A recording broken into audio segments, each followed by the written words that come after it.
Dans cette vidéo, nous allons aborder une notion extrêmement importante en agriculture en général, n'est-ce pas, qu'on appelle démariage ou encore éclaircissage. Il s'agit de quoi? Lorsque vous mettez, n'est-ce pas, des graines en terre, parfois vous n'êtes pas sûr de l'issue de ces graines. Quel que soit, n'est-ce pas, le bon taux de germination que vous pouvez avoir, vous n'êtes pas sûr à 100% que vos graines vont émerger. Dès lors, vous êtes tenu parfois de mettre plusieurs graines, 2, 3, 4, 5, 6, voire 7, voire 8 graines dans un même trou, dans un même poquet. Et normalement, n'est-ce pas, lorsqu'il y a la levée, il se passe une espèce de compétition. Et il y a une opération donc qu'on appelle démariage ou éclaircissage, n'est-ce pas, que nous allons aborder dans cette vidéo. C'est tout de suite après le générique.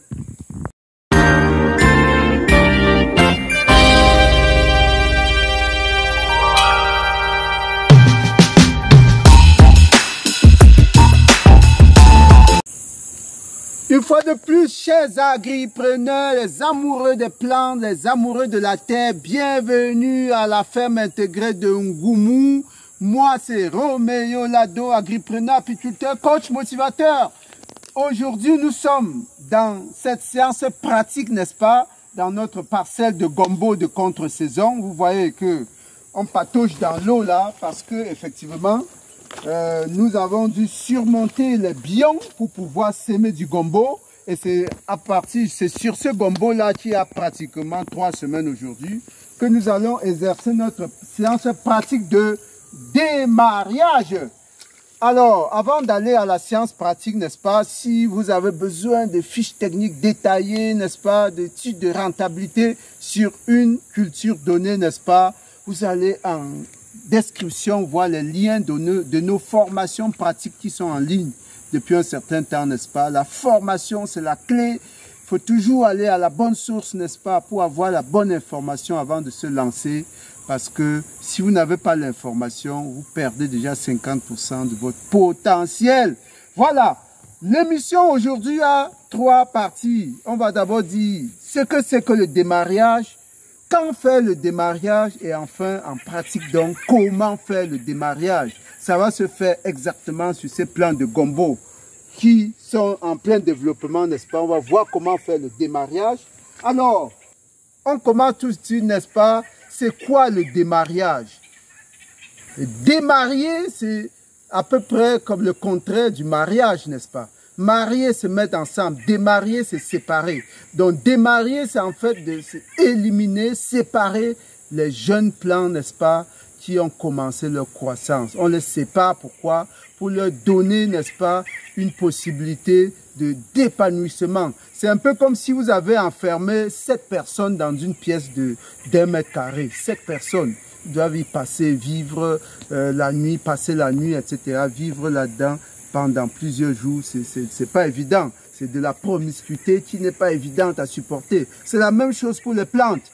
Quand vous mettez 7 plantes, 3 plantes, 4 plantes dans un poquet, dans un petit espace réduit, ils discutent la même nourriture, n'est-ce pas? Ils discutent le même espacement pour leur feuillage et pour leur respiration, n'est-ce pas? Tout cela n'est pas évident. Ça fait qu'il y a des plantes qui vont mal se comporter, il y a des plantes qui vont justement étouffer les autres. Donc c'est pourquoi on fait une opération qu'on appelle démariage, pour séparer, pour éliminer certains plants. Alors, quand faire le démariage? Alors, quand faire le démariage? Le démariage doit se faire, n'est-ce pas, ni trop tôt, ni trop tard. Ni trop tôt, c'est-à-dire, lorsque vous semez vos plants, que ce soit la pastèque, le gombo, n'est-ce pas, je veux dire quoi, la carotte, tout style, la tomate, le piment. Lorsque vous semez vos plantes, n'est-ce pas, que ce soit en pépinière ou n'est-ce pas en plein champ, généralement, n'est-ce pas, ça fait généralement 7 jours pour pouvoir avoir la levée. Ça commence genre à 3, 4, 5, 6, 7 jours, vous avez la levée.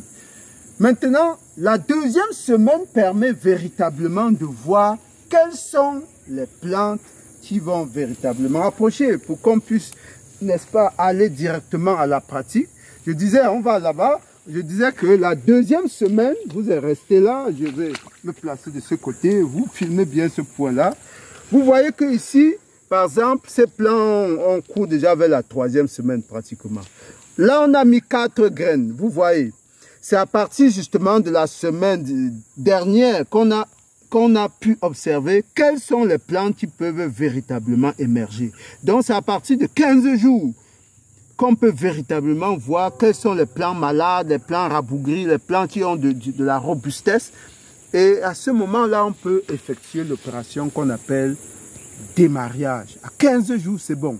À partir de entre 10 et 15 jours, voilà la période à laquelle il est très intéressant de faire le démarrage.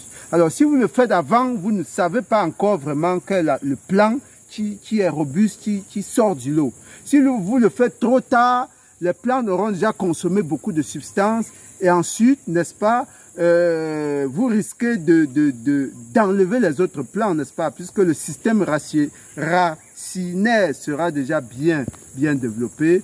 En enlevant les autres plants, vous risquez d'endommager les petites plantes qui sont aux alentours.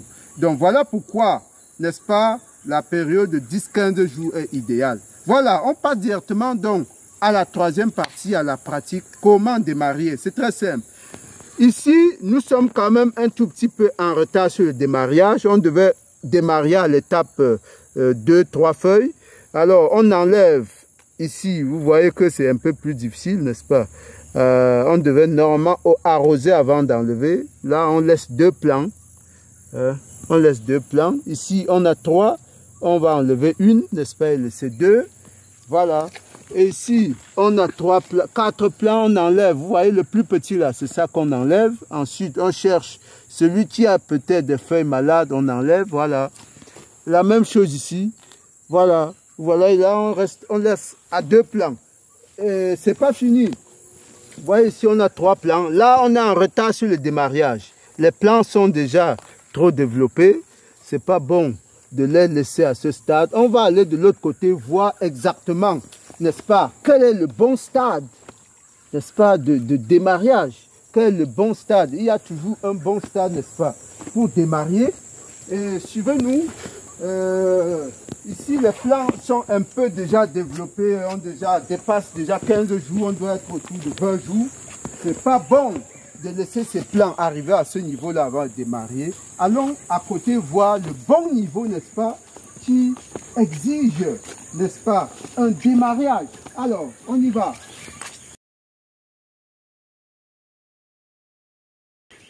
Ok, à ce niveau-là, on va vous montrer le bon stade, n'est-ce pas, où il faut faire le démarrage. Vous pouvez, n'est-ce pas, filmer à ce niveau-là. Vous voyez, ce stade-là, on a ici effectivement à 2 semaines. 10 jours, 12 jours par là. Vous voyez, à ce stade, on a un stade 2-3 feuilles. 2-3 feuilles.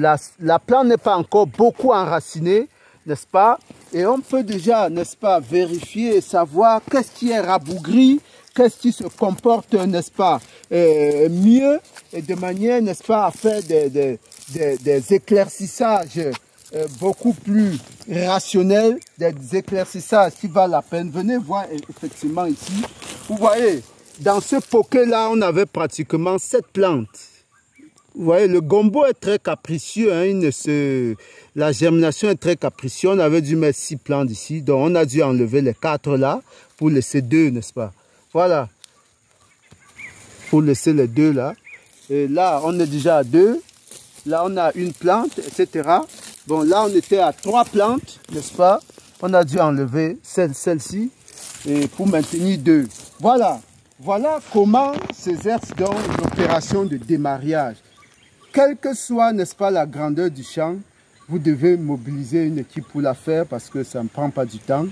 Et puis, c'est une opération importante. Il ne sert à rien de laisser 4 plantes dans un poké sans que vous ne soyez capable donc de leur fournir toute la substance nutritive nécessaire pour leur accroissement. Et même si vous étiez capable de la fournir, l'environnement serait trop réduit pour permettre une meilleure expression de ces plants-là. Voilà. Bonne préparation de la saison agricole 2024. C'est parti, ne perdez pas du temps, foncez, il y a certainement beaucoup de difficultés. Si vous avez un problème de main-d'œuvre, il y en a en suffisance. Je vous ai fait une vidéo récemment pour montrer un lieu où vous pouvez avoir la main-d'œuvre autant que vous voulez, n'est-ce pas, à Yaoundé.